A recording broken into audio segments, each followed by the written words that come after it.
બિપિનભાઈ, શું લાગે છે આવનારી ચૂંટણીમાં ભાજપ જોઈએ કે કોંગ્રેસ જોઈએ? હવે આજ સુધી તો આવનારી ચૂંટણીમાં ગમે તે હોય, પણ હવે જે ચૂંટણીનો રસ અત્યારનો જે માહોલ જોઈને લાગી રહ્યો છે તો કોંગ્રેસ આવે તો સૌથી સારામાં સારું છે. કેમ કોંગ્રેસ જ? કેમ કોંગ્રેસ? તો અહીંયા અમારા ગામમાં આવાસ યોજનાઓ નથી મળતી.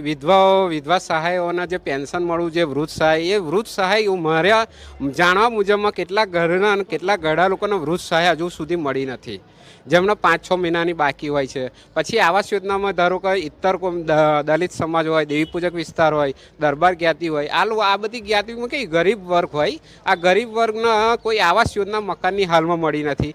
ટોયલેટની જે સંડાસની લોન હોય એ કોઈ આવાસ યોજના નથી મળી. એમના વિસ્તારમાં તમે જઈ શકો છો, જઈને તમે જુઓ, ત્યાંના રોડ રસ્તા જુઓ, એમના મકાનો જુઓ. તો હું જ્યાં સુધી માનું છું ને ત્યાં સુધી કોંગ્રેસ આવે તો સારું આ ફેરા.